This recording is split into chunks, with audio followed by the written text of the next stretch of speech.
Are you sitting comfortably? Then we'll begin.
How about that? Slide your hand down your pants and kick your partner out of the room. It's pub chat.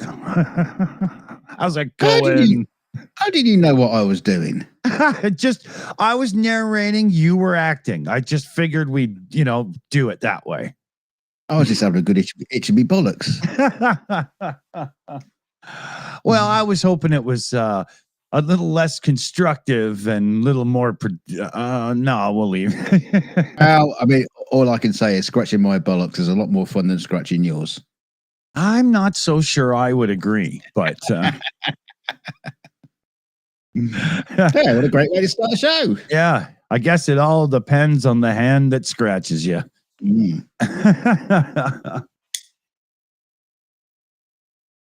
What's happening? It's what?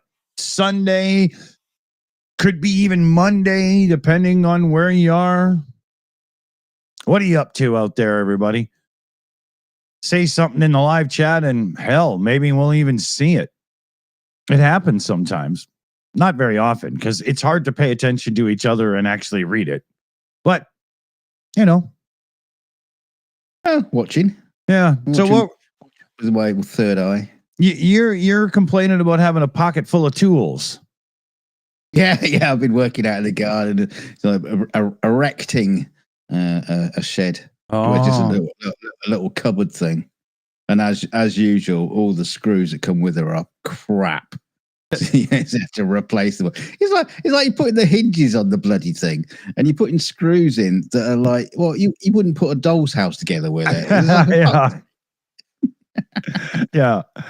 So I just want to make sure we've got this clarified. So you're putting up a shed for erections, or you're erecting the shed? I just wasn't sure.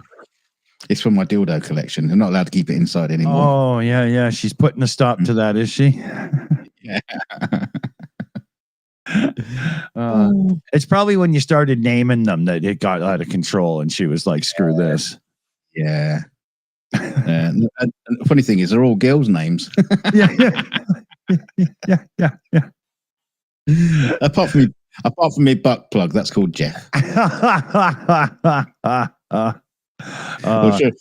It should be Justin, really, shouldn't it?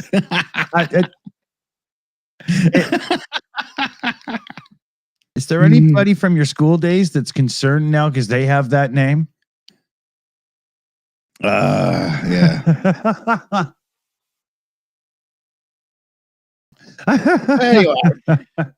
Anyway, enough of that silly nonsense. Yeah. Silly nonsense. Oh, all my. I just noticed because I'm wobbling right now, but my little crappy wobbly teeth. I've got two little really, really wobbly teeth. I've just been waiting to come out, and then I'll go and see the dentist and get things firmed down. But I had a sneezing fit the other day, and one of my teeth fell. Oh God. So I've been wobbling it backwards and forwards with my tongue, so I'm going, come on, just drop out. And I sneezed. It fell out.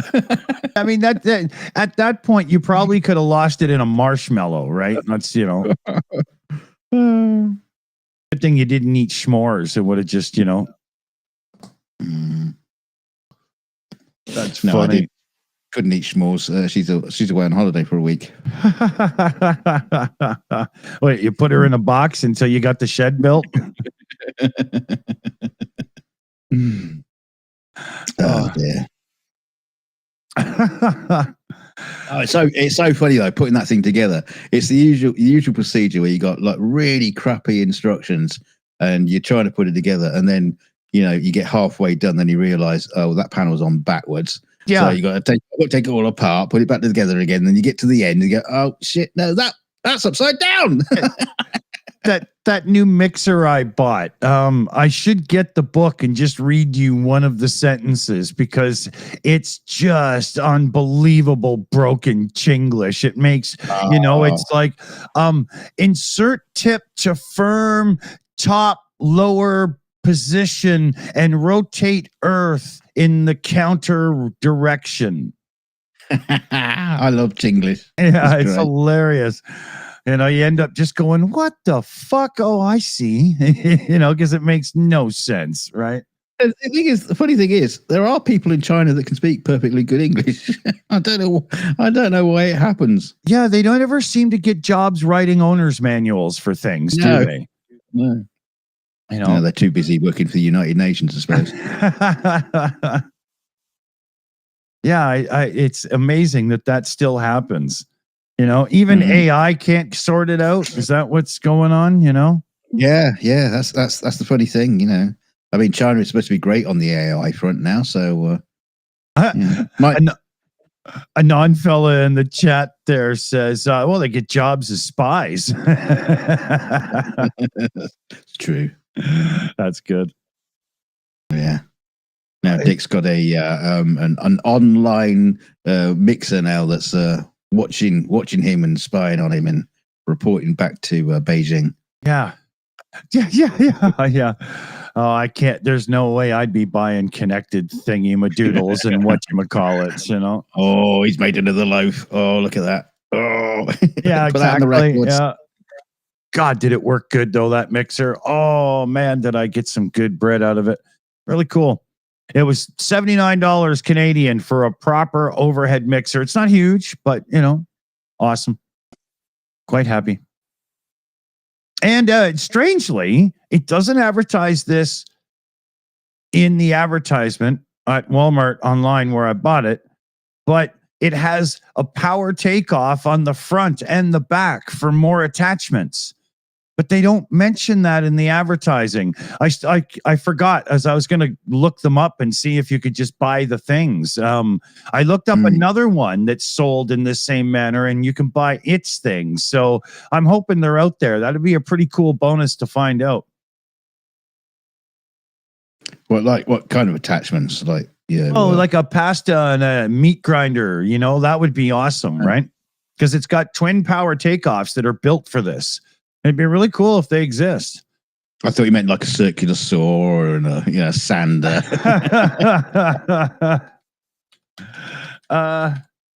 Here. Yeah. You didn't buy a mixer, did you? You just bought a multi-drill. Yeah. and a paint mixer. Yeah, exactly. Yeah. Yeah, I'll have to look it up. Yeah. What else? Ukraine just blew up like an oil depot and another refinery thing or something. In Russia, I hope. Yeah. One's down by the Black Sea, and there's another one as well. I saw the footage on a BBC thing on YouTube just before we went live. It was pretty cool. I haven't even got to looking at the news yet. Yeah, I should see if I can find it.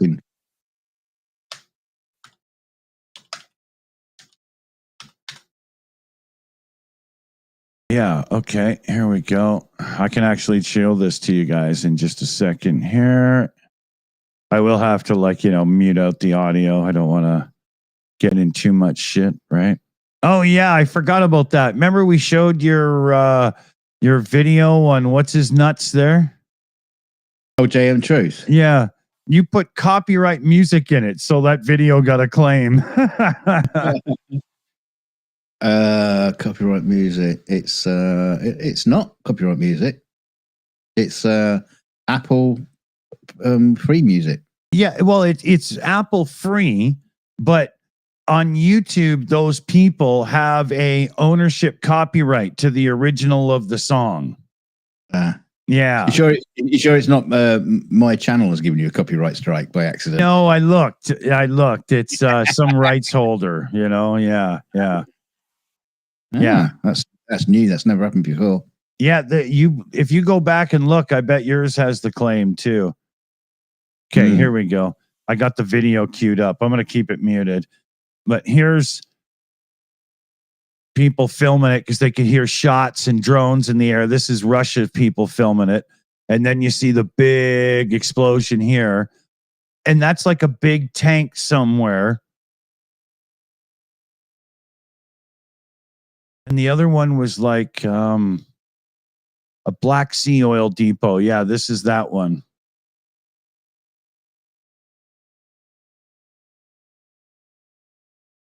And then Zelensky's gives a little, I'm so proud of my people, more covert, awesome action behind enemy lines. And yeah. I thought that was that guy from that channel, The Conspiracist. No, it's the guy from that sitcom, Man of the People. Oh, yeah. Yeah. Funny show. Yeah. Thinking that one, he's playing a man in office. Yeah. Yeah. Never got a third season. Very lazy. Yeah.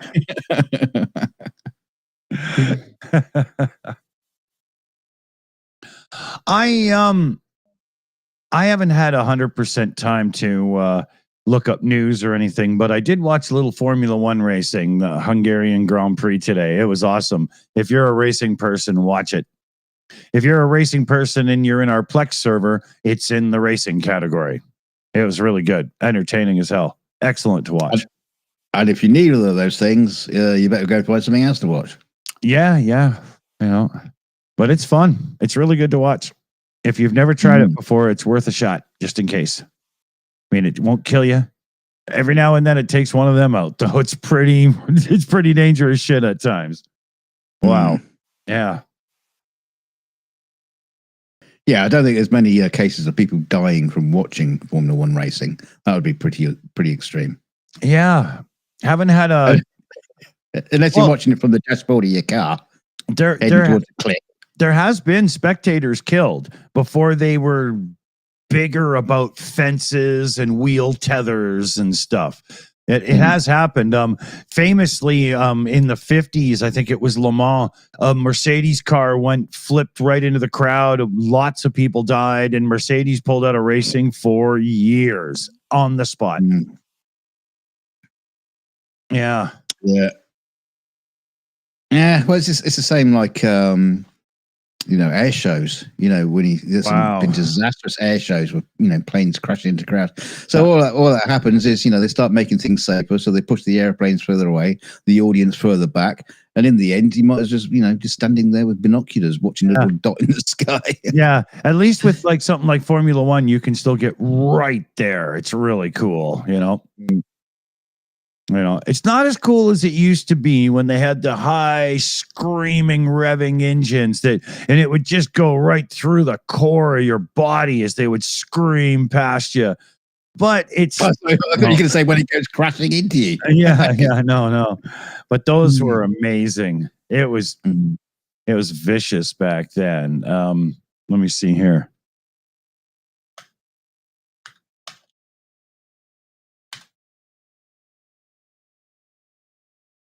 See if, here. I'll just give you a quick blurb of a sound clip from one of these.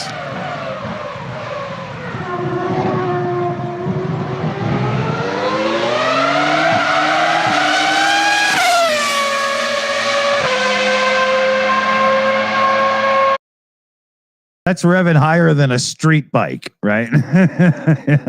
It's on the verge of death, but it was so epic. Wow. That was some cool stuff back then. Oh, what else is going on? The Formula One cars are actually on their summer break right now, so it sucks. Now I don't get to watch any for a little bit. Summer break? Yeah. What kind of shit is that? With all the traveling and setup and all that, and then the tear down after and getting ready to go to the next one, the drivers, okay, I agree with you, but the rest of the team, they work like animals. Oh, fair enough. Yeah. They're doing like 24 races a year right now, and there's a lot of people that are like, if you try to squeeze in even one more race, we're going to have to start rotating people in and out of the race team because it's just too much. Right. Well, I thought they'd just do that anyway, like any kind of organization. Everything doesn't like shut down because Mary's took a week off to go to Malaga. Okay, but like look at it like a Formula One pit stop. Some of the fastest on record are like 1.9 seconds. And that's to change all 4 tires and get the car going again. You can't do that with changes in personnel, right? And the guys in the pit, like the pit crew, they can win you the race. So, Does that include resetting your tire pressure sensor monitor system? They even cuddle your for a second when you're in the pit stop just to make sure you're comfortable. I was checking the pressures on my tires today. Yeah, and I don't know how someone has managed to do it, because these are like brand new tires. They managed to strip the thread on the on the valve stem. Really? Yeah. Yeah, it's like but hold on. Did you strip it of the thingamadoodle or the tire? Hey, what? I just the little plastic cover that goes over a valve. Oh, okay, just the cap. Yeah. So I took that off, and it kind of like almost fell off, and it's like, what's all this PTFE doing there? Okay, fair enough. And I tried to thread on my my compressor, and it just wouldn't take. It wouldn't take. It just kept blowing off. The fucking threads has been torn up. So how did it manage to do that? What a bummer. So I managed to do it all right, but it just had to hold it in place. But it did mean that I had to go off and find some PTFE to wrap around the bloody thing, just to put the cap back on and stay on. Yeah, I've got some of that stuff you use when you're like putting in sinks or whatever. I would have gone with Yeah, that's exactly what I mean. I've got reels of the stuff. I bought a multi-pack, right? Yeah, I still can't find it. Can't find it. Yeah, here's a top tip for you people out there. If you're a renter and you don't like people coming in and messing with your shit, you got to make sure you got your own tools and stuff so you can do your own shit. So you got to have your tape. Exactly. You got to. I don't understand where it all goes. Ask your son. What's he going to do with it? He doesn't know what it's for. It's like, if maybe to floss his teeth with it. He sits down and patiently turns them into condoms with some glue. Just unravels them and watches it. Yeah. Uses it like a yo-yo. That's what most people do when they pick it up. Funny enough, the kids in my neighborhood, like the 9, 10, 11-year-olds, are doing yo-yos. And the one chick from just up the road here, I can't remember her name offhand. She probably doesn't want me to say it anyway. Wow, is she good? She's doing some of the cool tricks from the 70s I remember the kids doing. You know? Yeah. You know? It was really neat watching her, and the other kids are trying to keep up. And yeah. And so she's you watch the dynamics because I'm in the corner. You always see them and stuff. And this is her turn to really be, I'm the cool one now. Yeah. She's liking it. It's cool. I could never get yo-yos to work properly. Me either. It just like, look, it just like, you know, span and unraveled, and they're just sat there. Yeah. Hanging on the end of a piece of string. Yeah. Aww. Always treated me like a drunk husband. They just do nothing for me, you know?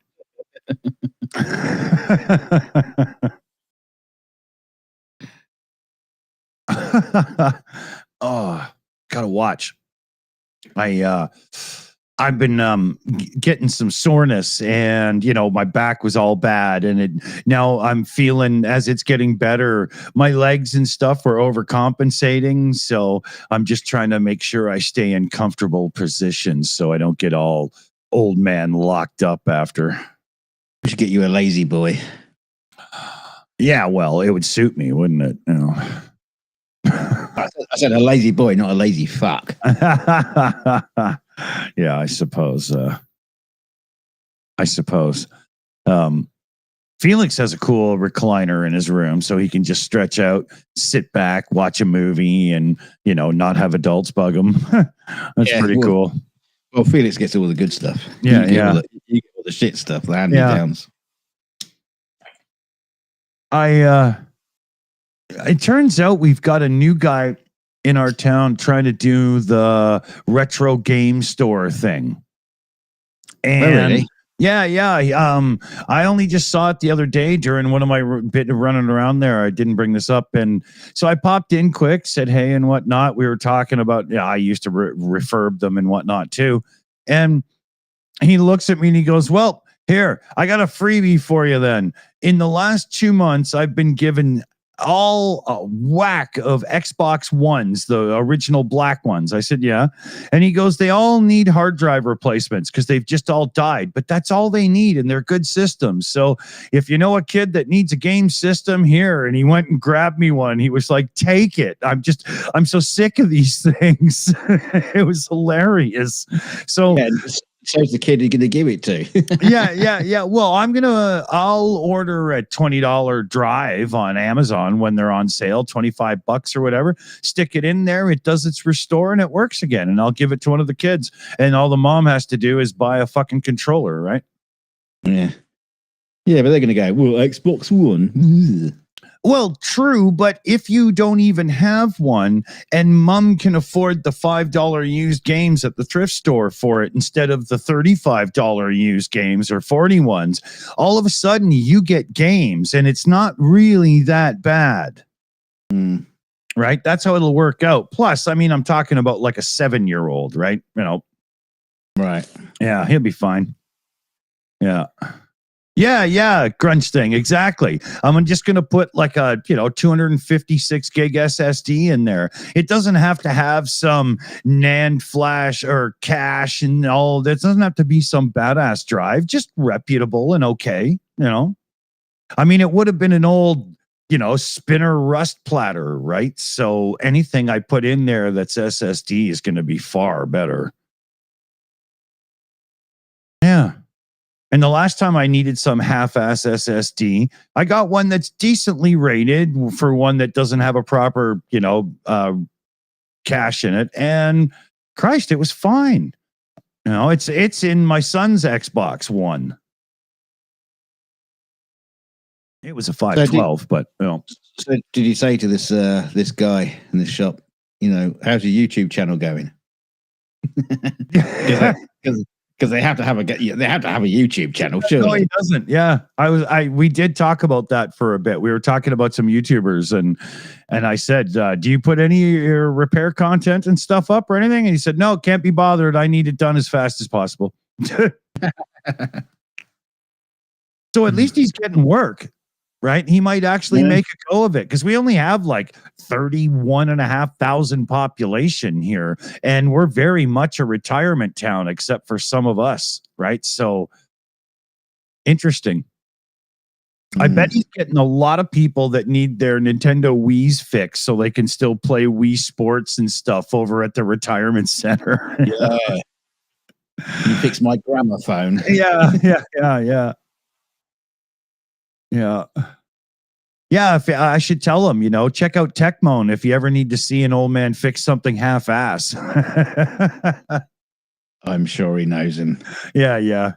I'm sure a guy like that is sub to all that shit. But he probably actually isn't because he hasn't got time to watch it all. Because he's doing the same repairs over and over, I bet he's got those YouTubers just playing in the background like a radio station in the back room, I would. Why not? So actually, no, I wouldn't, because I really like music, and I would actually have, Led Zeppelin or something playing. Wow, yeah. But you're not allowed to.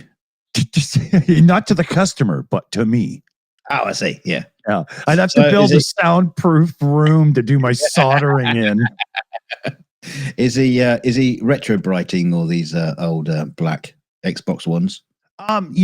That's one step I'm now committing to really hanging out and talking to you, and I didn't go that far. Right?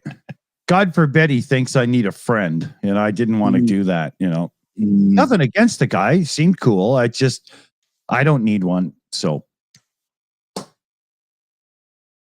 Yeah, did you say like, oh, cool shop, I don't need it. Yeah, cool shop here. Had I built it, it would have been so much better. But not bad, not bad. Yeah. Yeah, no, it was really nice. Like when I walked in, I thought it was going to be, a little bit sparse because he's new and whatnot. And the walls and everything are peppered, and it's not just, copies of Pet Farm or whatever, right? Like he had some really good shit. Like what? I mean, does it look like a thrift store, or does it look like a No, it looks like a game store from the 80s or something. It's done up like that, and it's full. Like I wouldn't doubt this guy just collected so much, and now he's having his first child, and his wife was like, "Open a shop because you're getting rid of it." Yeah. I wouldn't doubt that this is literally his basement collection from 20 years now or something,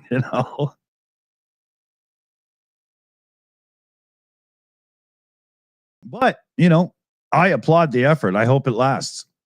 We had a guy open a Jamaican shop recently, and I love some of the Jamaican dishes like ackee and codfish and oxtail. And, I like the real Jamaican patties, especially if they have the cocoa bread to wrap around it the way it should be served. And he had all that going on, and I was really excited about it. But I don't get out much. I don't order in for myself that often.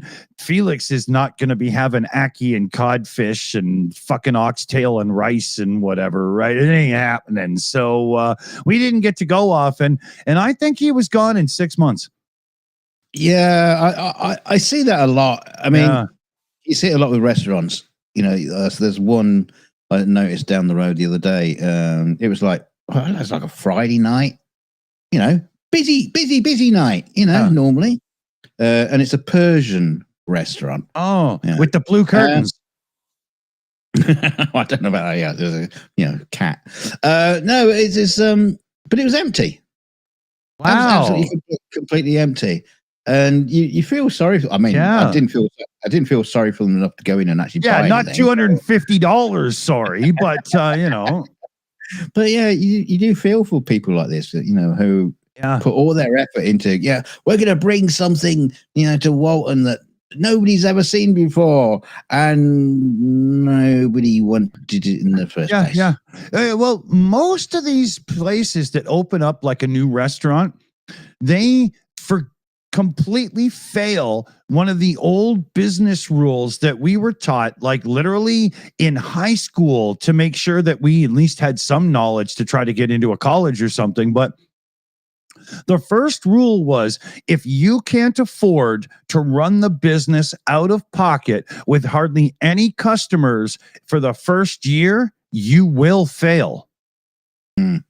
Right? You've got to be able to fucking eat it for the first year to slowly get in and build and stuff. And it seems like a lot of people don't do that. And they can't get to the point where the public even bothers to try them out. No. Right. But I've seen that with like Jamaican restaurants and anything that's just slightly off, out of the order. Food. Italian restaurant, no worries. Everybody knows what an Italian. If you had free breadsticks, right? Yeah, but you know what I mean. Everybody knows what an Italian restaurant is. Yeah. So there's none of that. What would you say? You're just not sure. I'm not sure about this food. You got to find ways to get people in. Even if just like you got someone out on the street like handing out little tasters and shit like that. Anything. Yeah. Anything. Yeah. Discount, 50% off, and whatever. Ladies' night, Elvis night. This anything. Is if you look at some of the. I'm not trying to stereotype here or anything, but hear me out. Don't just give me shit right away. But go back to the 70s, 80s, 90s, and look at some of the restaurants in like Chinatown that are the favorites in the city, and people always go there because they're close enough and they last forever. They're generational, and the family works there, even the younger ones, you know what I mean? And that's how they always get to stay. There's a chat there, labor, your largest cost in this kind of thing. And totally, and that's a massive benefit they have, right? But you still have to get through the lean times of can we survive? And again, if it's family, that's the labor and everything. And it's like, a pool of let's make this work and get through. You got to waste your time of it because you just go, sorry, Billy, but hopefully you get new jeans next week. Right. Little child labor-ish, but Chinatown in London is very strange because it's like every second shop is a restaurant, and the other ones in between are selling ingredients for restaurants. And it's such a mixed bag because there's, I think, like 90% of the places are like one of those all-you-can-eat buffet places. Yeah, where they just make shit. And I wouldn't be at all surprised. It's just like one place outside of London. They just got a massive vat. They just drive it around in trucks at the back doors, right? Just pump it into the and they're all bad. And the same with the restaurants. Some are really good, but a lot of them are just like tailored to the tourists. One of the best ones in London. I can't remember what it's called now, but something like Wok or whatever you can imagine. But it's the staff are rude. It looks like a cafe. You get pushed around by the staff, but the food's really good. And and then you go somewhere where they kiss your ass because they do because it's garbage. It was to say like a waffle thin mint. You get that whole Eddie Murphy from Delirious part when he's like, "Oh, I make special wonton soup for you."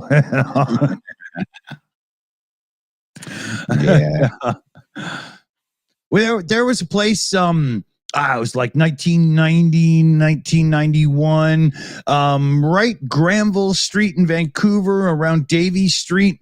And there was this like Oriental place. I don't know if it was Chinese, Japanese, because there was kind of like a fusiony mix of stuff. And if you went in the place, it was like proper people looking good and spending real cash. But if you went a block around the side from that brilliant, lovely entrance, there was just a side window where you could just walk up, and for $6 they'd load your styrofoam thing full, and they didn't care if you were puking on heroin or staggering drunk, man. You got your stuff. Best pizza in a cup I've had all day. Yeah.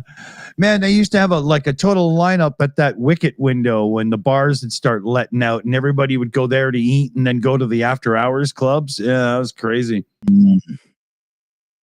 It's funny. Slicks was asking about what's a British restaurant. They do exist, and some of them are, real, like you can always tell. You can always tell if you're in a properly true British restaurant because all the recipes are yada yada yada and gravy and Yorkshire pudding. Yeah. Well, you have a pudding menu, right? Yeah, no, I mean, I saw a video the other day about Heston Blumenthal, and he had a pub called the Fat Duck in Bray, near Windsor, and it was incredible. Just the talking about the numbers, the figures of what it cost to run the restaurant. You had like 40 staff for 14 tables. Lord, thunder and Jesus! How do you make money? He didn't. Right? I mean, he was charging fucking earth for his food, and he's famous, and it's pretty damn good. Well, I hear Jeremy Clarkson's pub. It's like £37 for a hamburger and fries, man, or chips, whatever. 12 quid for a sausage roll. Yeah, exactly. Right. Just a glass of tap water is £4.50. Yeah. No, Jeremy knows what he's doing there. But that's what you call a British restaurant most of the time is a pub. Yeah. If I was gonna do, like, let's say I came into some cash and I'm like, okay, I want to do a business that'll, transition to being my son's long-term income, yada yada. There's no way I would go into like a restaurant or a bar or whatever, but a pub where you can have a band if you want, and it's always about alcohol, but it's always about food and whatnot, and it's not about late night drunks, maybe, that's about where that's the sweet spot, right? Pub business is a sort of mixed bag as well, because sometimes they do really well, sometimes they die a death. Well, very strange. I don't know if Clarkson was being truthful in his last series of Clarkson's Farm as he was opening the pub. But he was spoiled for choice for really cool pubs because they're all for sale right now. Like how so many have failed. And you know what it is? Sadly, it's that, and I know this is not good. Like it's a good thing that you can't do it anymore. But why do pubs fail now? It's because you can't drive home after a few beers. Yeah. Or you can't smoke in them. Yeah, you can't smoke in them either. You can't act like it's 1976. That's the fucking problem.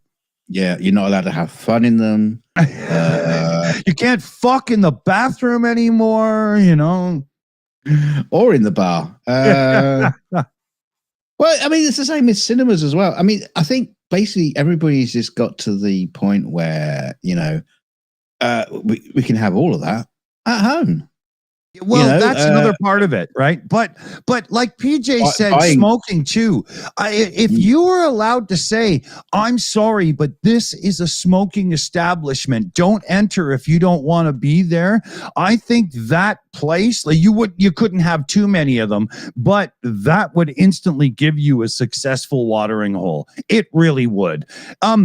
Sure, even me, I wouldn't want, like, I've got a little environment here that I smoke in, and it's got some breathability. You can see it's not getting cloudy as I go. But even still, there's no way that I'm going to, make my son's environment all smoky and stuff. So I would want it to have ventilation and be done properly, but still, it's a legal thing. Just let us have a zone, man. That was interesting when I was in Italy and we were sitting in a restaurant and I'm sitting, smoking, and the girl opposite me is like, smoking. Yeah. Real anti it. And you're like, where are you from? The UK? I can sort of understand it, but I pointed up to the ceiling, and the ceiling was just like full of extractor fans everywhere, just pulling all the smoke out, and so it was fine. not a big deal. But a lot of places didn't do that. I mean, I've come home from a few venues in the past, like downstairs, the cellar, and I'm sitting on the train thinking, Jesus Christ, I can smell the smoke on me. Yeah.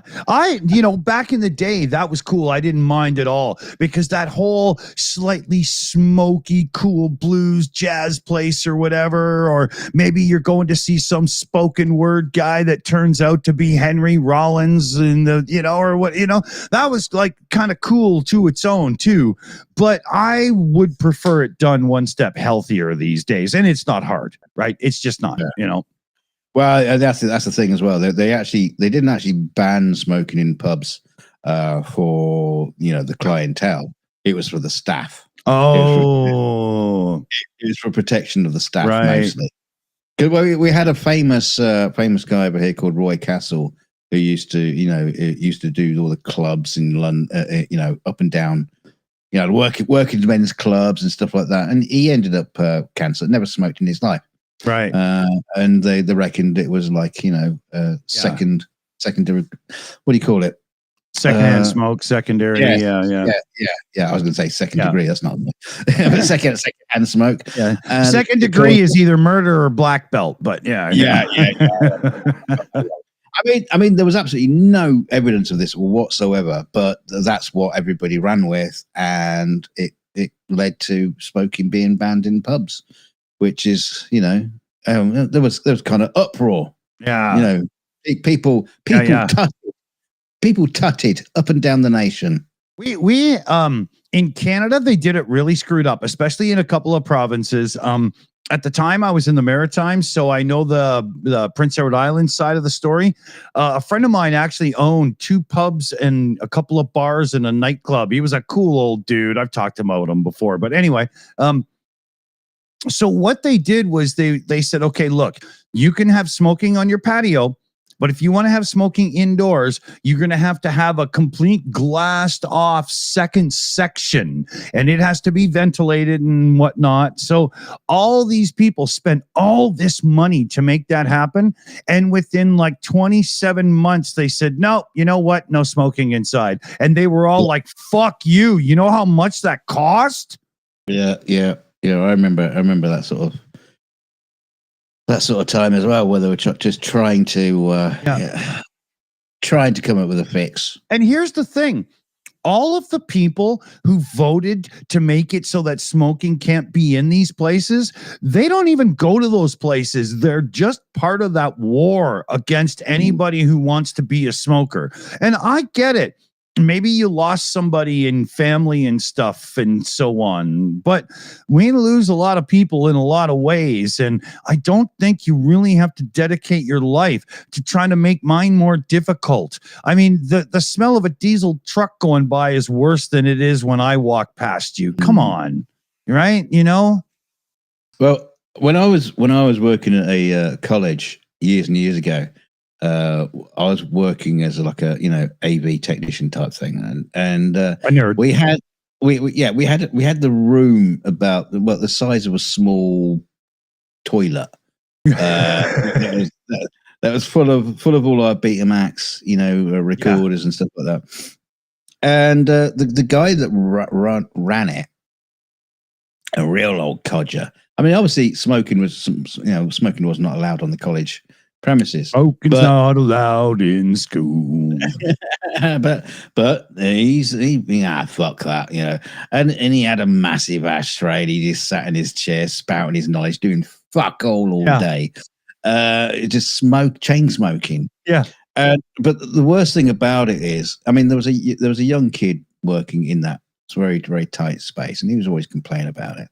But the problem it was because this was like the one place in the college that everybody knew, all the staff knew, that you can go and have a sneaky fag. Exactly. Yeah. So half the day, this guy was just like sitting there like a fucking king on his throne, lauding to all these people who come to pay him homage while they have a cigarette. Does he get paid in doubloons?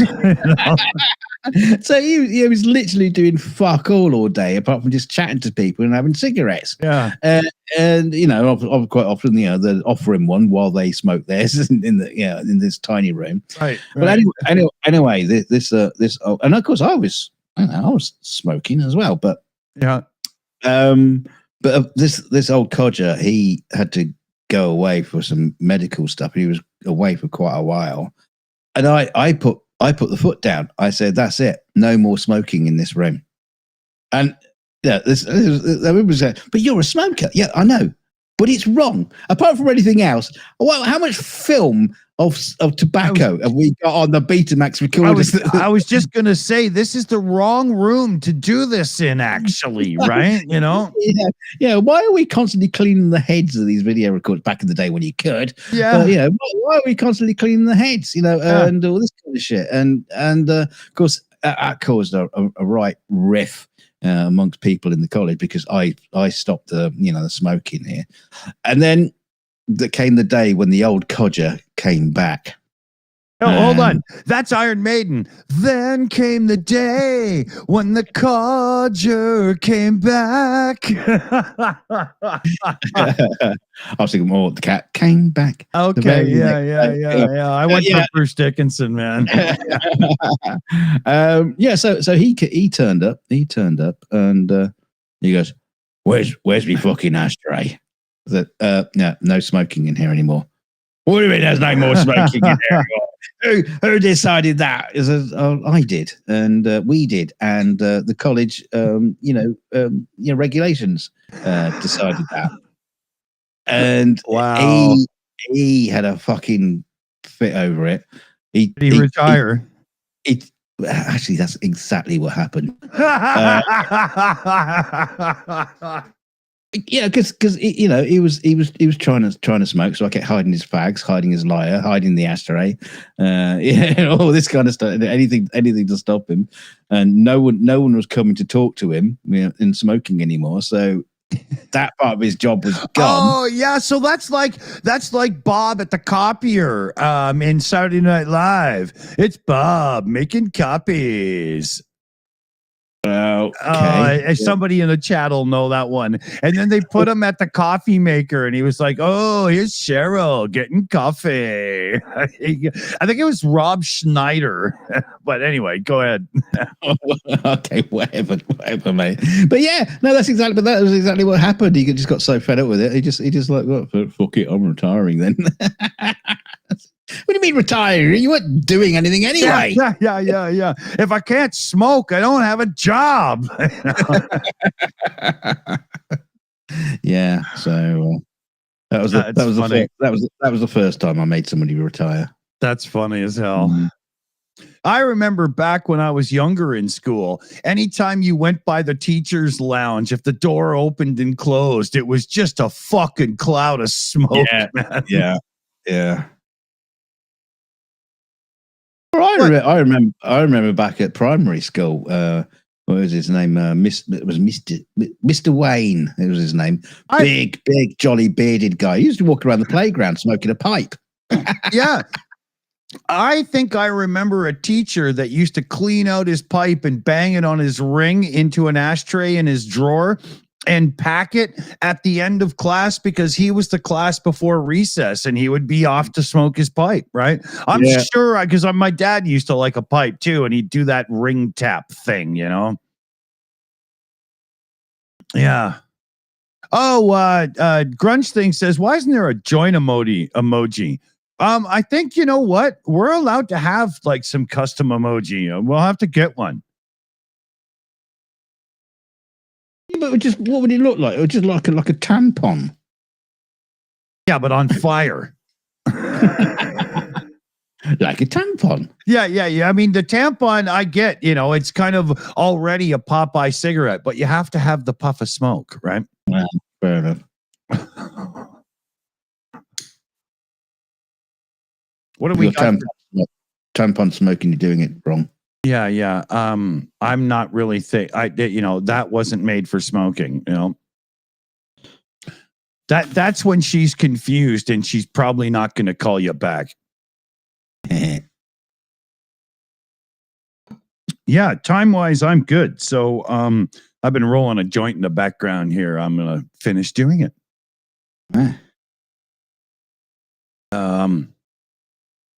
There was something else in the news I wanted to mention. Oh, Trump's being a bit of a bit of a. Yeah, I'm just wondering because he's kind of being a cock and he's kind of being a wumble. So can we use cock wumble? Yes. Yeah. Okay. It's been approved. So Trump's being a cockwaffle with the whole trade thing with Canada and doing some prickly things again.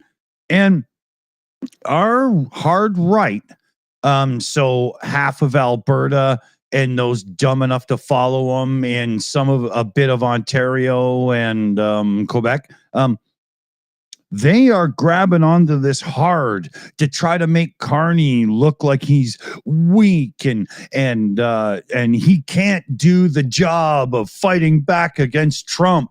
And if only that right-winger Polive there had won in Canada, we'd be so much stronger. Right? Are you kidding? Polive would have bent over and took everything he could and just said, "Yes, sir, may I have another?" I would have nothing left in my dildo shed. Exactly. Right? Sucked into him. Yeah, every one of them would have been used as a test bed. You know what I mean? But it's amazing that they can frame it that way because it's the same thing with Trump always going at Biden and whatnot. It's just you always have to deflect onto your opponent, even when you were the one that nominated and confirmed the person, right? Yeah. I just love the fact that Trump is still like going around like a little child, blaming stuff that has happened in the past because of Biden or Obama. Yeah. But it happened during your presidency, Mr. President. Yeah. I love the jump between Biden and Obama too. It's hilarious, right? Everything was fine when I was here first. Jesus. Yeah. And then somebody just says, just puts their hands up and say, actually, if you look at the numbers, Mr. President, you're fired.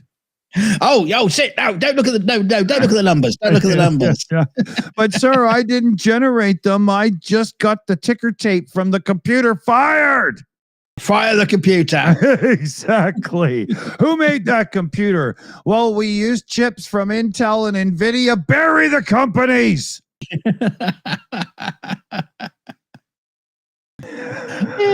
Well, it's getting like that. It was that whole labor numbers thing. That happened recently. It's unbelievable. I don't like those numbers. Fire that person. Yeah. Well, some of these people were nominated by Biden, so we really have to be careful. No, I'm sorry, dude, but the fact that Biden nominates somebody doesn't automatically make them suspect as a criminal. I mean, you have 34 convictions, so why don't we start there? But Biden didn't nominate him. Maybe that's the mistake. Maybe we should find out that Biden actually nominated Trump to run as the Republican representative, and then Trump will go, "Wait, I was elected by Biden." Yeah. No. Wait, it couldn't have been his idea. What? Fire him! Yeah. Fire me! Yeah. He starts screaming and yelling as they start ripping the gold toilet out of his bathroom. Oh dear. Apparently, Kelly was telling me that there was a whole thing recently about him having a gold bust of himself. When I say bust, it was his head, not his bust, but it was which just looks like a giant tit. Big fat bust of his head. And And he was going around saying, "Oh, it's solid, solid gold, solid gold," and of course, everybody's going, "It's not solid gold. It can't be solid gold. It's plated. It's just plated." That makes him the Rhino from the Spider-Man 1967 cartoons. Oh, God. Here you go with another dead reference. But it's true. In two of them, the Rhino just wanted to make a statue of gold and stole the gold, and Spider-Man had to stop him. So maybe Tom Holland's going to swing in and fix this for us. You never know. Your cultural reference are appalling these days. Hey, I see it every couple of weeks. So, well.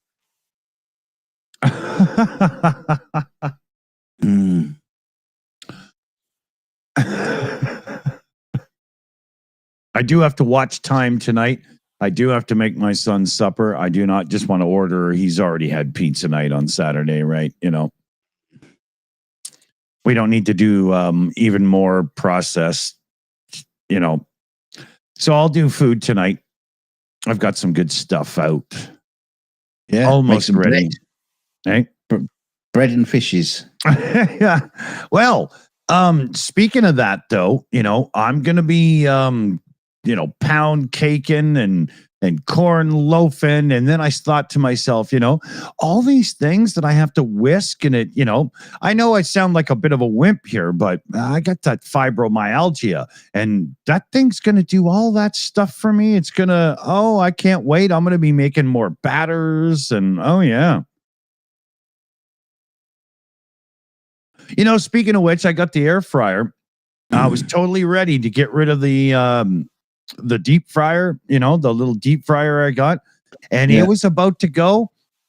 And then I thought about breading fish at home. No, you still need your deep fryer. Yeah. Yeah. I almost got rid of it, but I love doing buttermilk or a beer batter and doing up some good fish. And so I kept it. Yeah. Absolutely. Messy damn thing, but yeah. Yeah. Yeah. It's worth it. You just have to make sure you use it enough. So, if you're going to pour enough oil into that damn thing to use it, you've got to use that oil, filter it, take care of it, but you got to use it before it is spent, right? You only have so long. Yeah. Night, UTV. Take care, Ham. It can go a good year, 2 years. Oh, you think so? I never kept it that long. I never did more than 4 months. Really? Just keep your dipstick in it. Make sure it's That's not going to keep it good.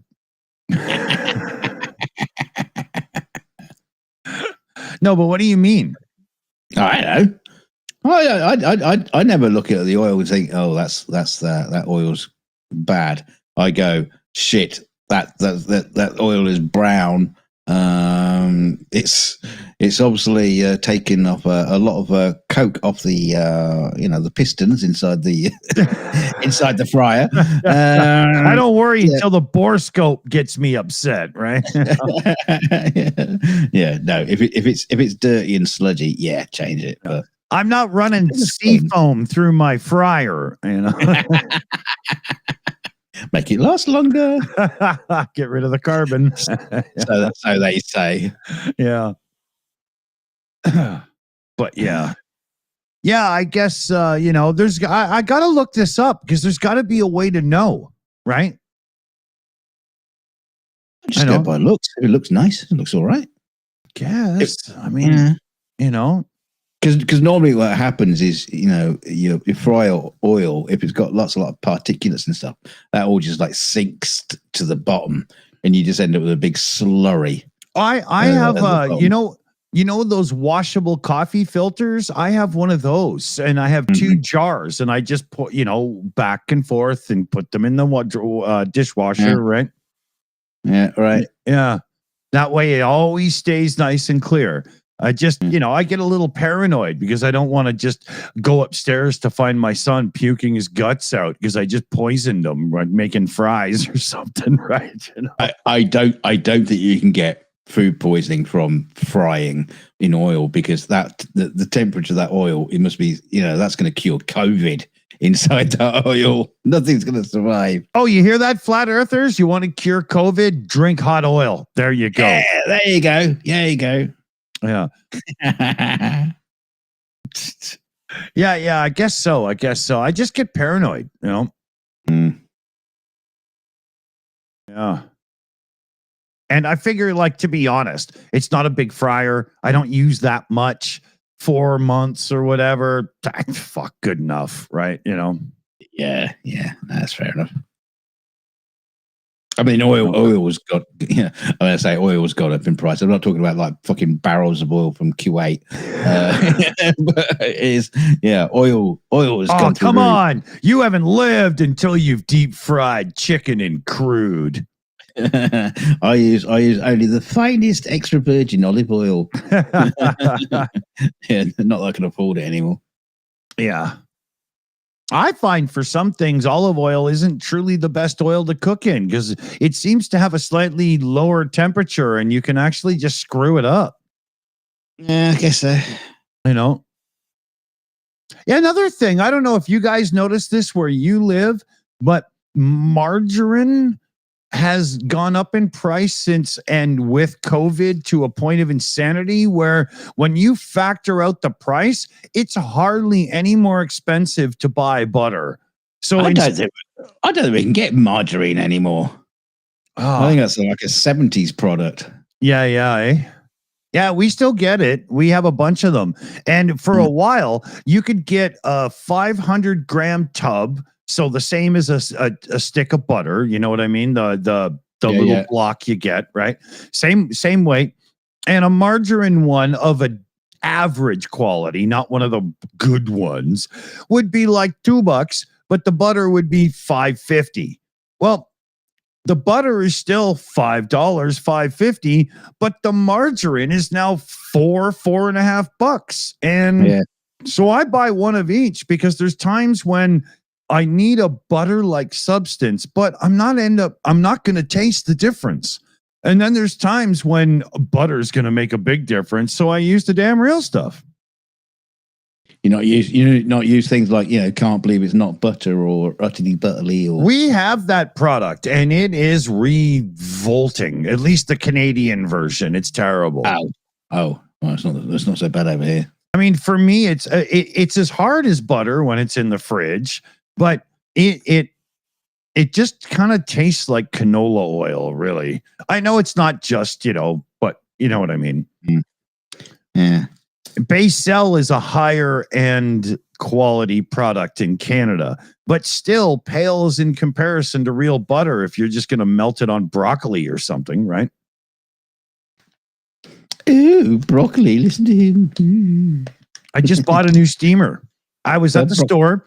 And they wanted like $16 to get the stupid little foldable steamer, but the new one has silicone feet, so it doesn't scratch your nonstick pots, which you shouldn't be really using anyway. But then they had the proper twin pot, all aluminum with the thick bottom and everything, and the holes and yada yada for steaming stuff really nicely. On sale for $29, down from like 80. So I bought them.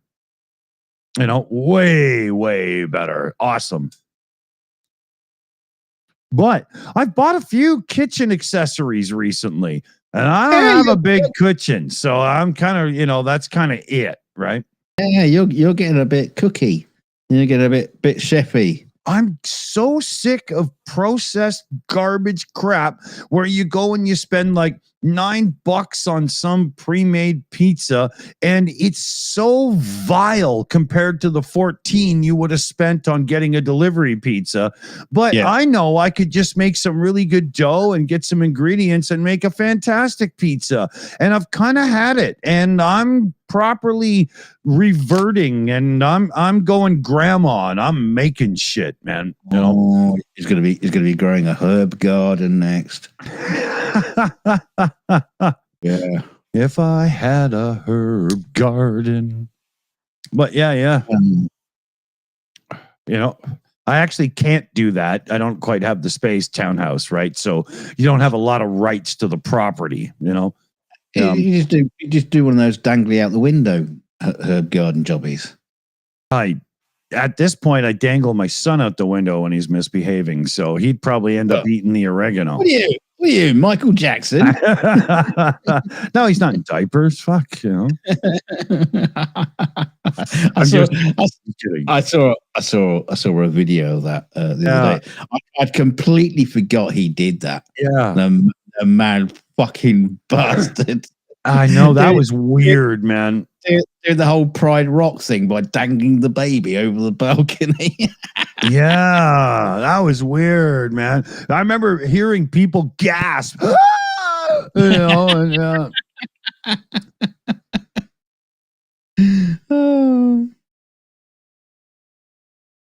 yeah, that's a man who should not have been near children in any shape or form.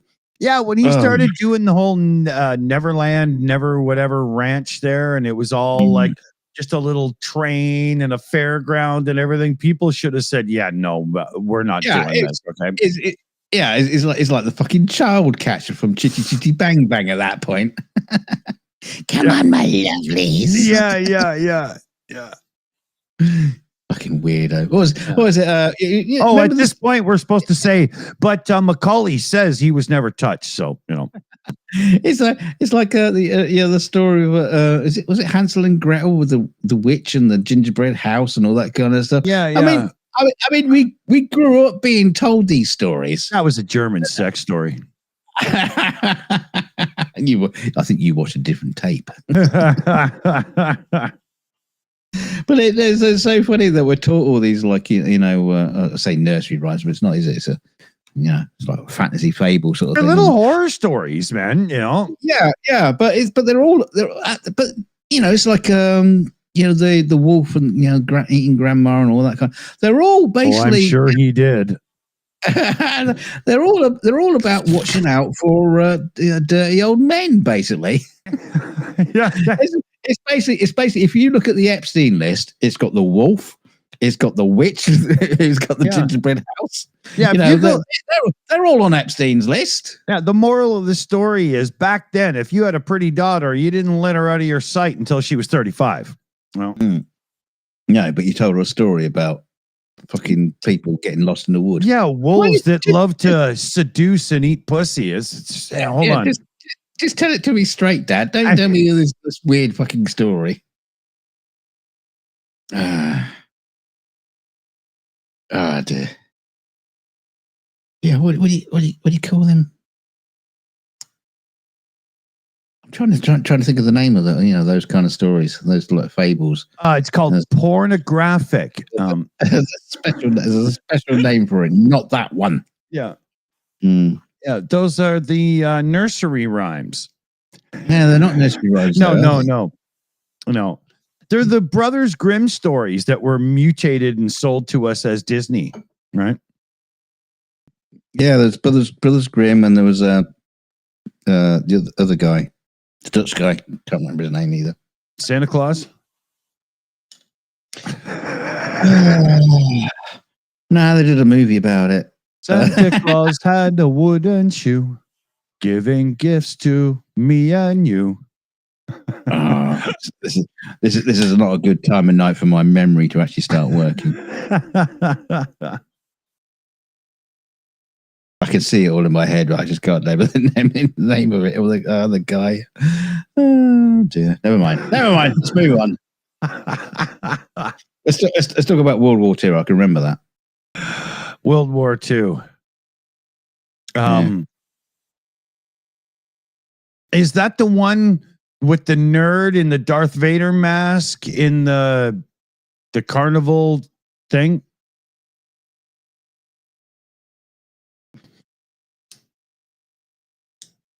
You never seen Revenge of the Nerds? Yeah.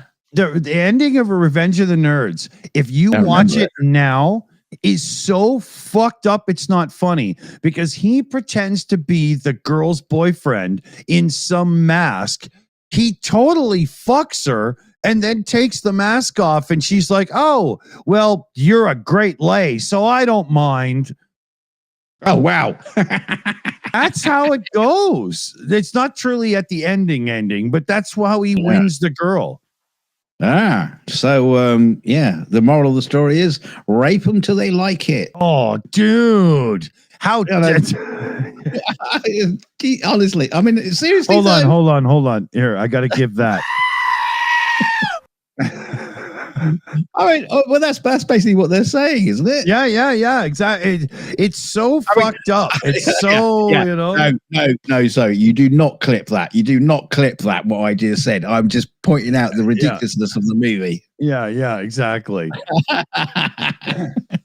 But it's crazy. There's a bunch of there's a bunch of those 80s movies where, you know, okay, you like her, I like her, so whoever wins this ski race gets her. And she's like, okay.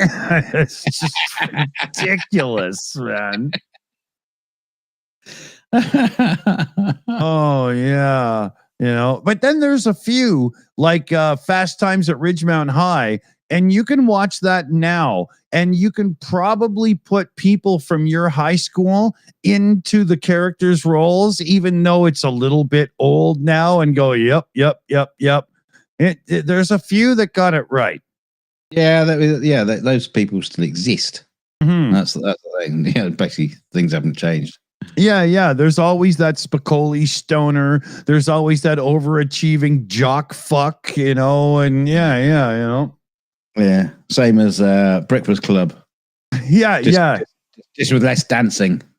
Yeah, and more fingers on gloves.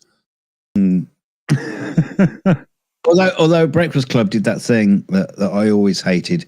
And God, I can't remember the name of the guy who made those movies. He was kind of like famous for all this sort of thing. We had the geeky girl. Yeah. But the posh one takes her to one side, brushes her hair, does a little makeup, and she comes down the stairs and goes, "Oh, now you're beautiful." Yeah, now the guy with the Porsche wants you. You know? It's like, oh, come on. Yeah, that was literally saying you can't get away with being you. You've got to try to fit in. Yeah, exactly. Until you look like you want to fuck, nobody wants you. Yeah, and John Hughes. John Hughes. That's it. Yeah.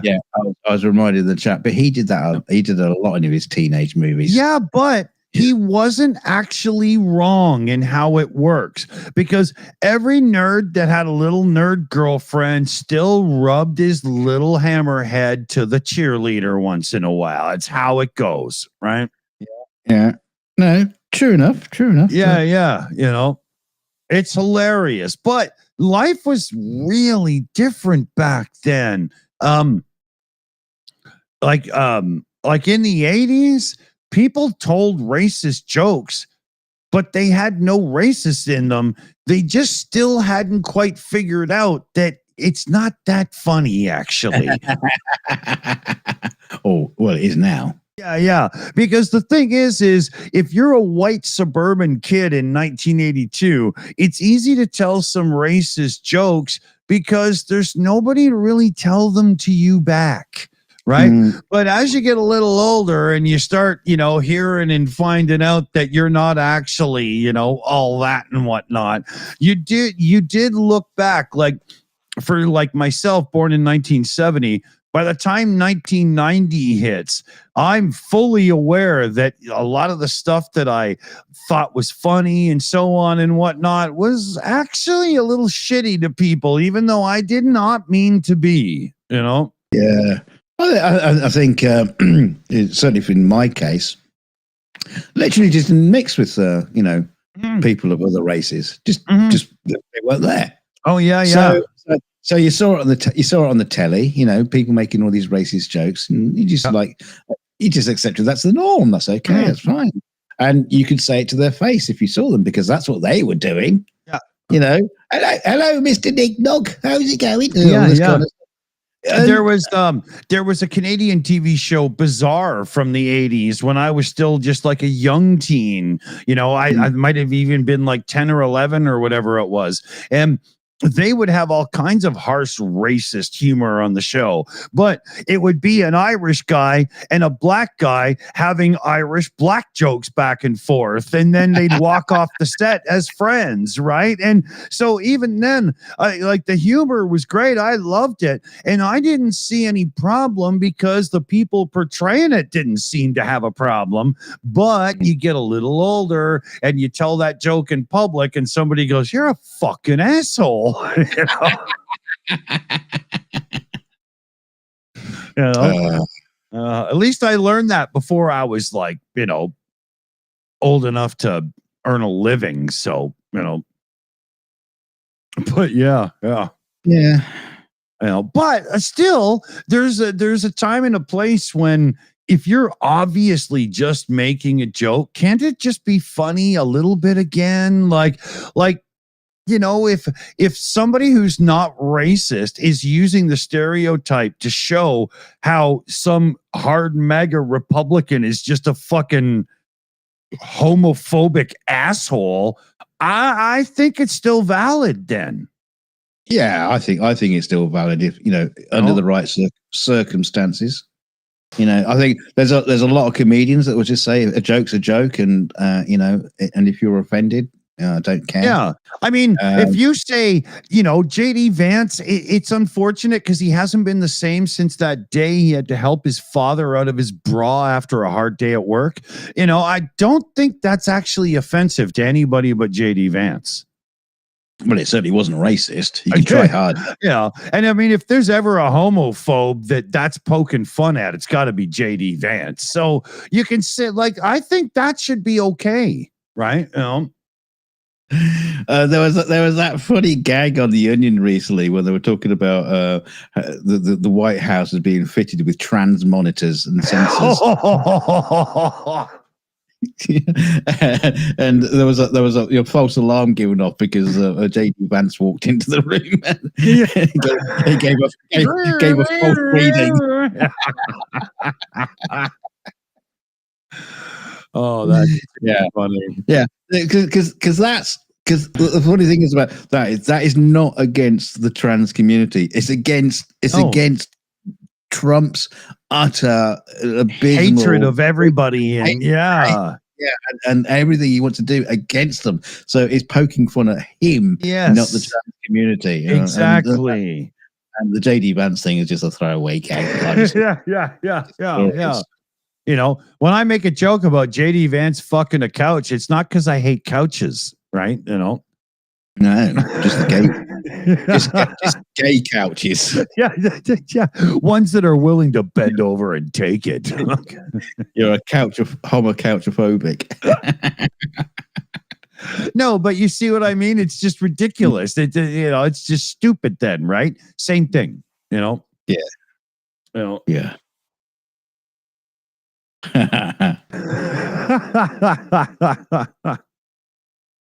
Touchy, but why not? You know, I mean, you know, we don't have any hatred towards any. Well, I mean, you know, I'll pick on a Vatnik in the chat or, you know, some other pseudo, you know, somebody like that. Rob, Joe, Fred, Steve, Smith, mommy called me and it's supper time kid that we get sometimes. You know that one?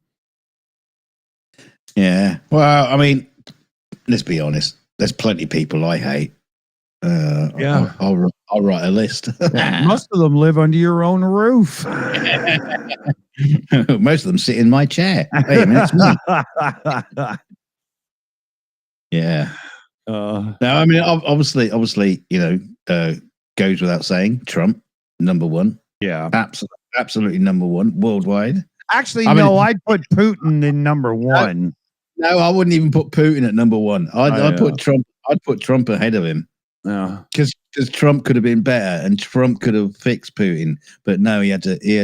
You know, he's a fucking agent for him, so who cares? Yeah.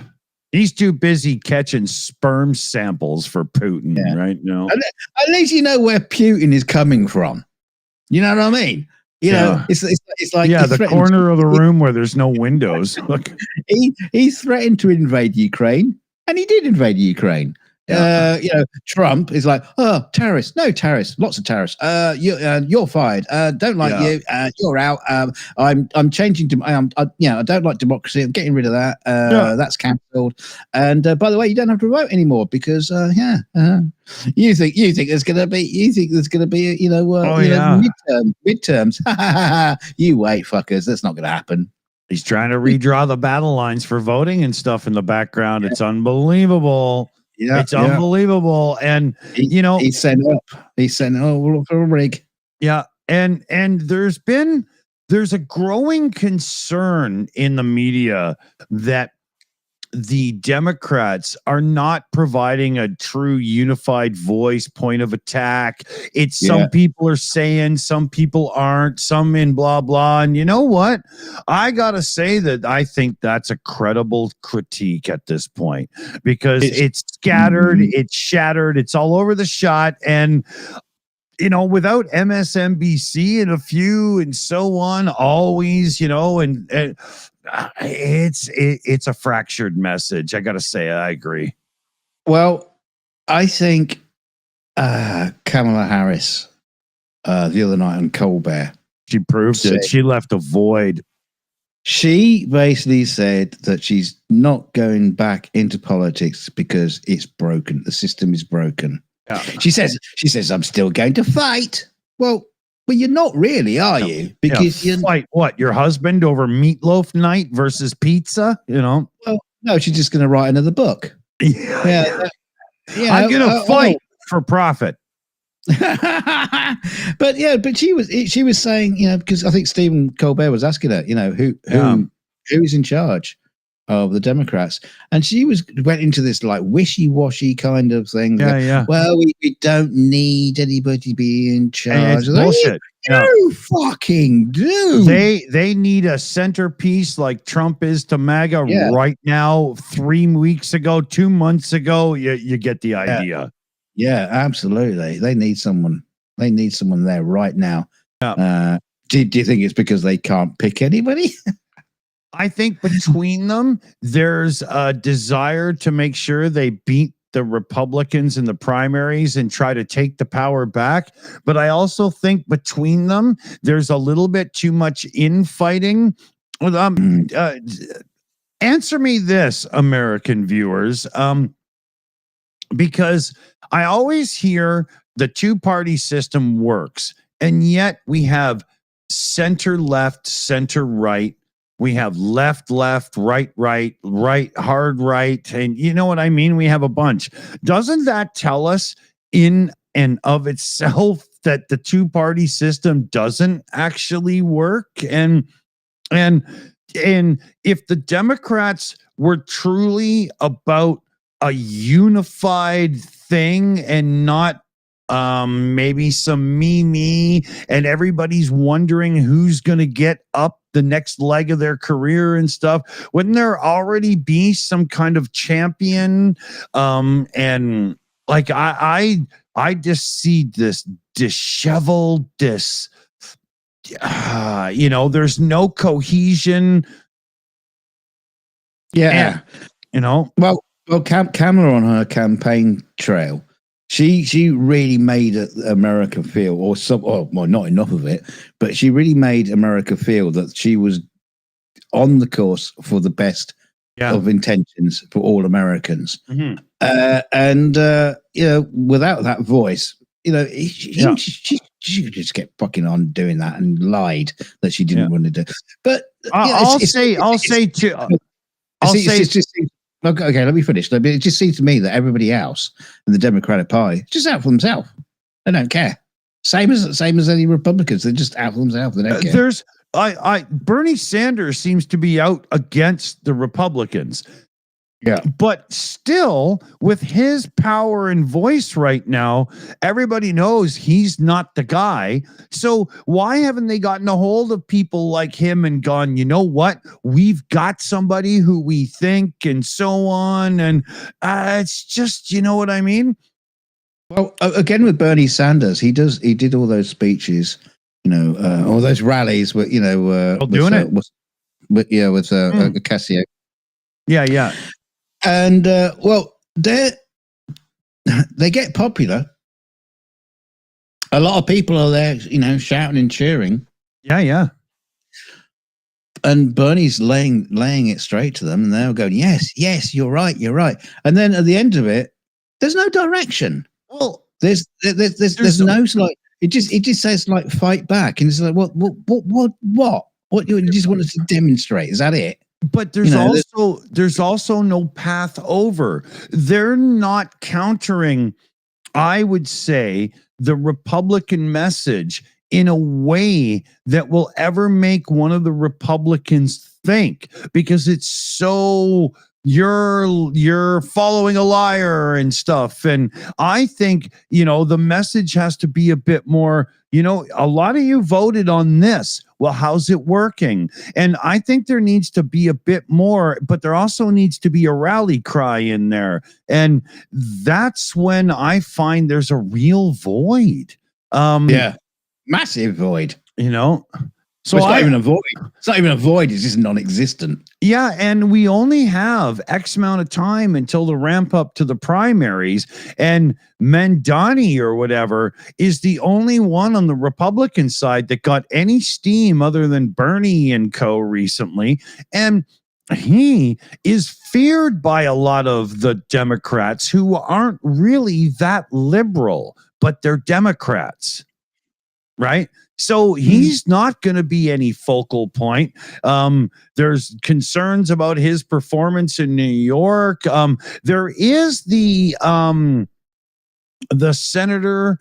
I don't know if he was a legal dude, and then he was a political dude, and he just did an announcement. His first interview with was Rachel Maddow on MSNBC, and he sounds like he could be, because he runs in a I got to remember to flip this, because in Canada, red is liberal and blue is conservative, but y'all do it backwards, right? So he lives in an area surrounded by the Republicans, and yet he's never lost when up for election in his state. And there is talk now, and we'll find out soon if he is, the golden whale that they need or whatever. But I saw his interview with Rachel, and he was able to address issues briefly, hard, and still promote a positive, campaign style thing. His communication was good. If his people have social media training and skills and can do it properly, he could be that guy, but I only seen him once. I don't know. Right. Yeah. It's like Gavin Newsom, the California guy. Mm-hmm. He obviously there was that, the whole thing with the riots and demonstrations in California, and all the ICE and the Marines being sent in, and he was very big and very vocal, and a lot of people saying, oh, he's very, very presidential and all this kind of stuff. Right. So he was making lots of noise, and then silence. I wonder, my take on this is he has been so fight Trump that he can't rally new people from the wishy-washies in, and that's why they're looking to this cat. Somebody, Andy Brashear, Andrew Nagel in the chat put, And yeah, I believe that's his name. And that's why I think the Democrats might be looking to him, because he doesn't have this antagonistic, animosity filled relationship with the other side. He's actually done some bipartisan extra funding for school meals kind of thing and a few things or something, right? Again, I don't know the guy well, but he seemed like he could be, he's not he's not ancient, but he's not young, right? So he's still relatable enough, No, the point I was trying to get at is you hear people getting very noisy and very shouty, and then you see them all over the place, and then all of a sudden they fucking disappear. Yeah, and you never hear from them again. I think maybe it needs someone who is very antagonistic to Trump. Well, maybe it needs that. Captain California there, he could be a rally point because he seems to be fiercely fuck you. But I don't know if canvassers and all those people that need to flip locations and stuff can work with that, right? That's the whole thing, because we're talking about MAGA folk who actually read Truth Social as if they're learning something, right? Yeah. Well, I don't think Winston Churchill had a very, very nice thing to say about Mr. Hitler. So, yeah. I know that's not quite the same thing, but yeah. I mean, sadly, the thing I took away from that Kamala Harris interview was, I was very excited about her, but I do believe that I was a little bit tainted in my view because you just needed somebody to be excited about. And there was a big hoorah if you watched only their events and stuff. But the thing with their whole, how it went was, if they had been there from the beginning, there might have been more of a chance of it working. But her interview after left me thinking, I've seen Obama after office, and he was way more enigmatic and, charisma filled. And, she kind of left me going, oh, fuck, how long is this interview? Yeah, she's a bit like you. She's more into cooking now. yeah,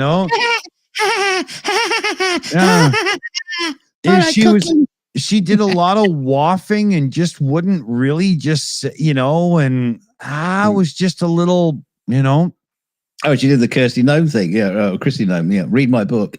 Did you shot any puppies by the gravel pit? Yeah, read my book.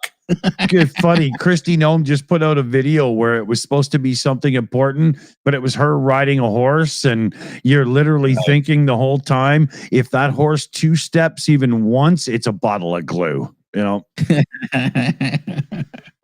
Fire the horse.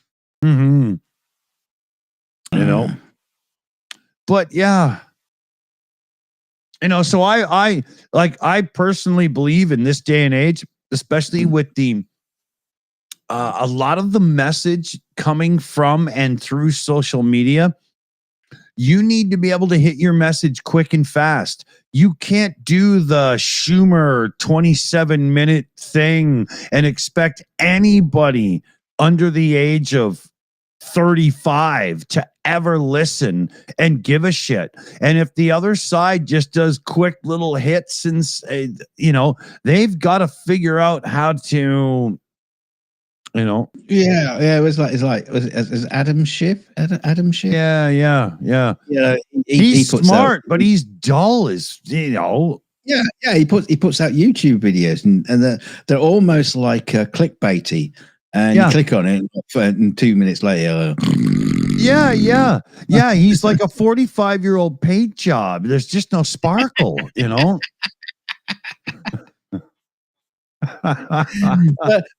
but like you were saying, there's none of this. He's not on Joe Rogan. I mean, he thinks, what he's doing. He's putting out his YouTube videos and all this kind of stuff. Yeah, well, we've all had YouTube channels, mate. They don't always.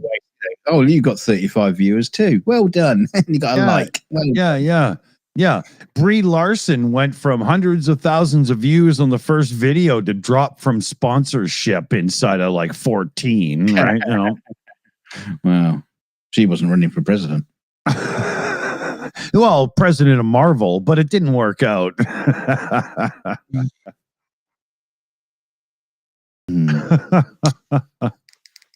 Yeah, I don't know, man. I'm not sure. I know the you might think, hey, you're sitting in front of a Canadian flag. We're always talking about American politics.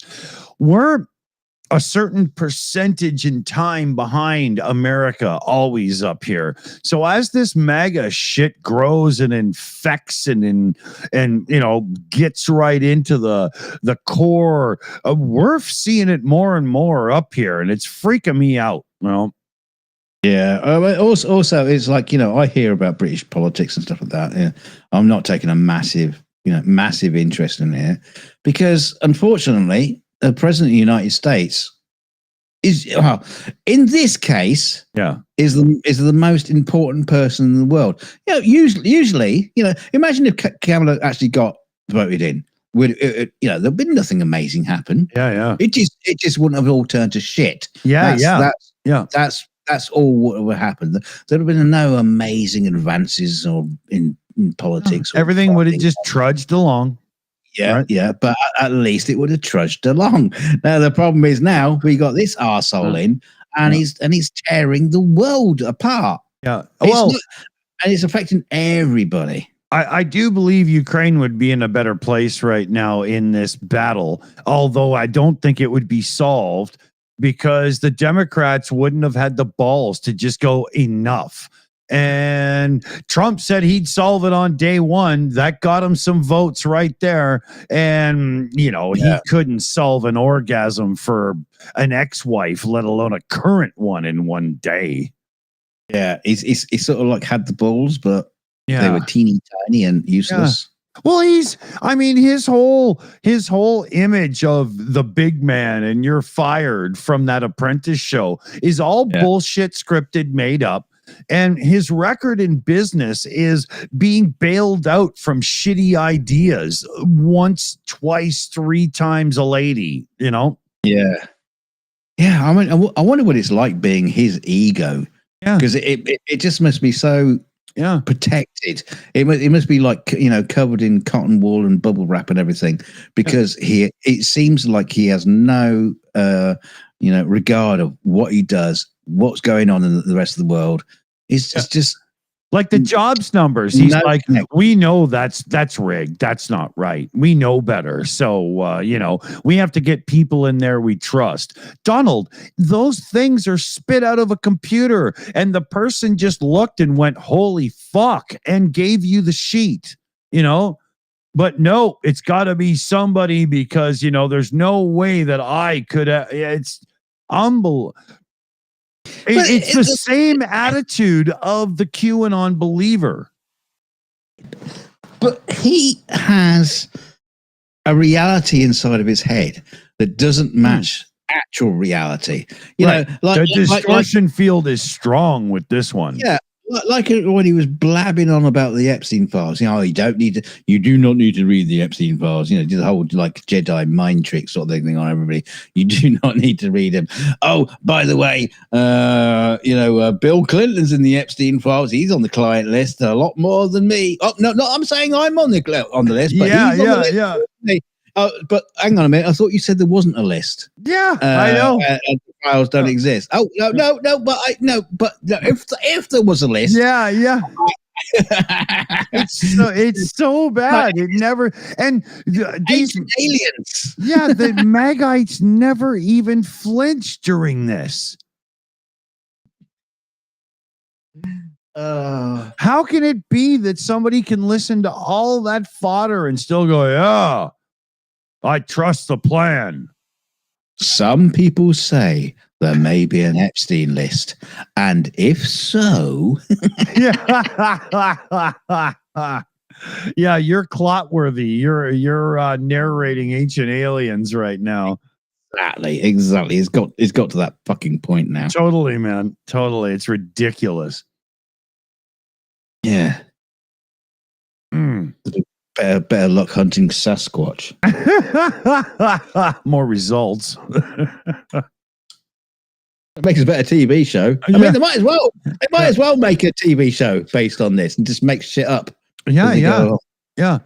I can only imagine when I'm 54 now, right? So I can only imagine when I'm in my 80s, looking back on how society looks at this period where the oligarchs almost got control, and somehow, and I pray this is the end, that the non-oligarchs actually took society back and said, you know what?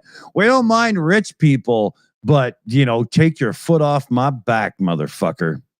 Yeah. There we got archaeologists looking for the Epstein list. Indiana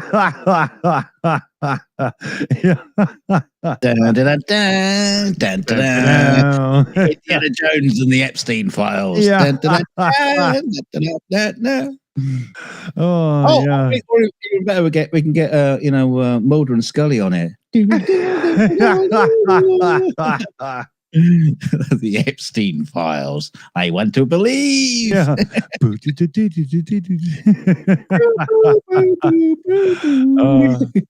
Oh yeah, Grunge Thing says don't forget Hillary's emails. There's one thing that happened with that whole Hillary's emails when that was a thing. So there was this massive brouhaha, investigations ordered right as the election was really building up. There was announcements, we found blah, blah, and so on. And literally the day of voting, I think it was within 36 hours of the polls closing, it was like the DOJ or the FBI came out and said, turns out, no big deal.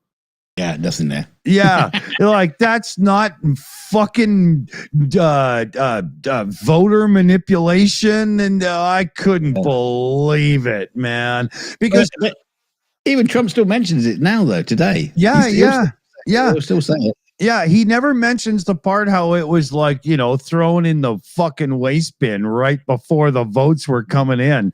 But it's hilarious because it's just bags of lies. There's always proof after convictions and stuff.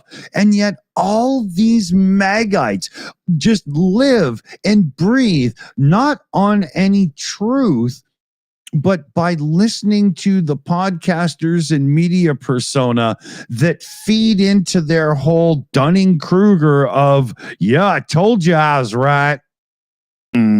Right? That's how it ends. That's how it is. That's the cycle. It's unbelievable. It's kind of funny that Joe Rogan has kind of like gone a bit off Trump. He's got the fence right between the testicles, squeezing the sack up into his that little, we'll call it the snickler. You got the sphincter, you got, and we'll call it the snickler, that little useless piece of skin that keeps you from tickling your own butt with your wiener.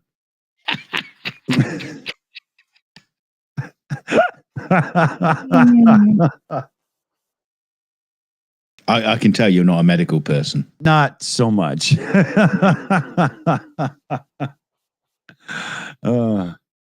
Yeah.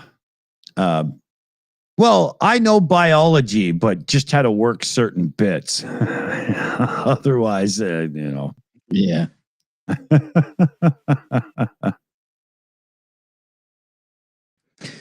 Oh dear.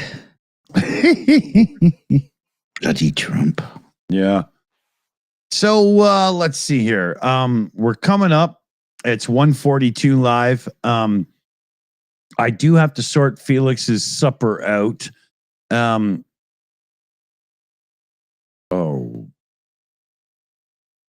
shit. Hold on. You know what? I think I'm a right fucking idiot. Hold on. Oh no. What's he done? Has he put a beer in the microwave?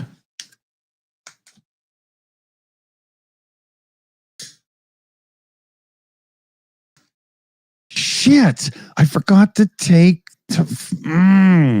Forgot to take the tenderloin out. I don't have anything defrosted. So he either gets a big old plate of breakfast because we got sausage and bacon in there and stuff, or I'll have to see what he says. Oh, God damn it. No, just do it tenderloin Icelandic style. It's just bury in the ground for 12 years and let it rot. It's sliced and slightly frozen.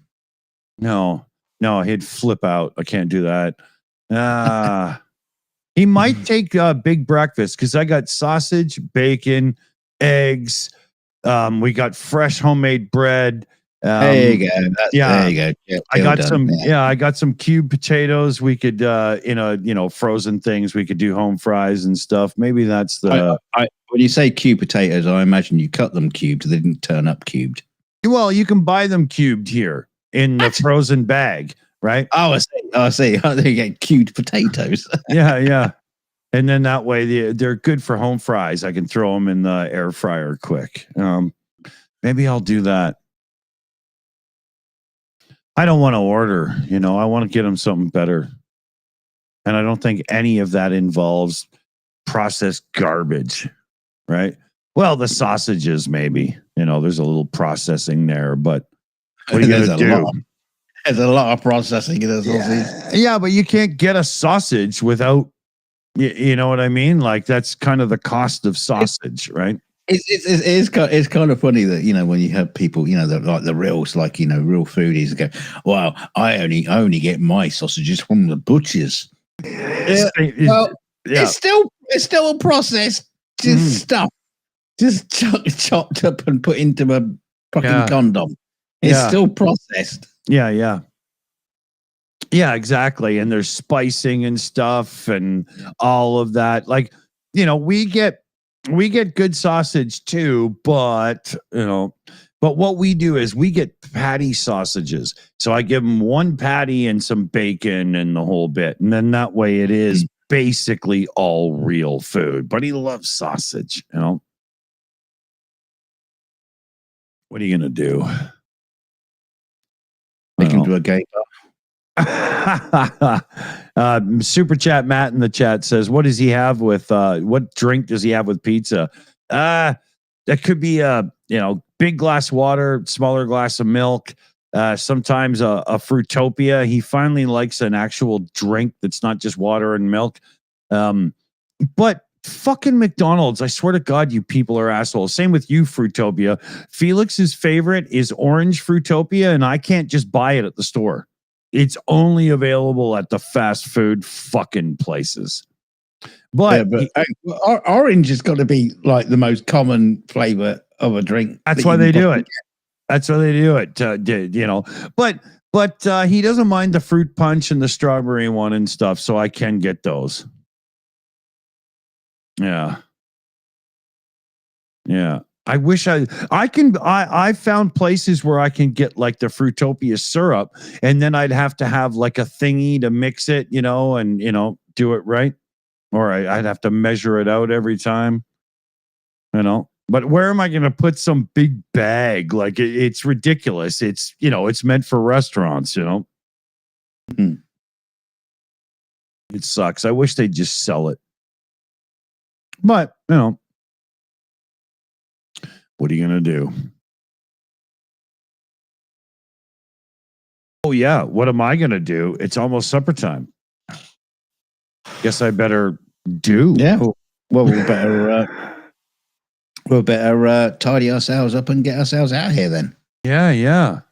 So I suggest you go and make yourself a big breakfast because I'm about to do that too. Why the hell not, right? I'm not 2 o'clock in the fucking morning. Fuck off. I'd go good with red wine. Go ahead.